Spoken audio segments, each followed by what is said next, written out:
బాప్తిజం అది ఆత్మీయ పుట్టినరోజు అంటాం. అంటే అది ఇంచుమించుగా 19 పూర్తయి 20 దూరపడ్డాయి.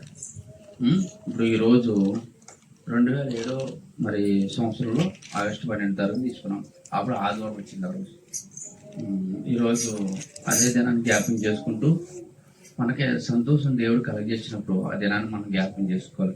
దేవుడికి ఏం కృతజ్ఞత ఉండాలి. అసలు మనం క్షేమం ఉన్నామంటే ఏదైనా మన జీవితంలో పుట్టినరోజైనా లేదంటే ఏదైనా మన ఇంట్లో గృహం కట్టుకున్నా ఒక ఏదైనా ఆ విషయం ఏంటంటే కృతజ్ఞత అనేది దేవుడు చెప్పాలి.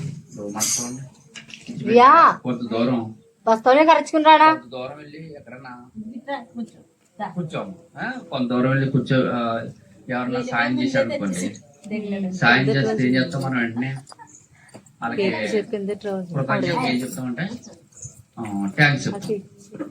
అలాగే ఎలా అయితే ఈ థ్యాంక్స్ చెప్తాము దేవుడు మనకి చేసిన మేలు బట్టి కృతజ్ఞత ఏంటంటే ఇలాగా దేవుడు ప్రార్థన చేయడమే కృతజ్ఞత. కృతజ్ఞత అనేది అందరూ మనం ప్రార్థనలో ప్రార్థన ఎందుకు పెట్టుకుంటామంటే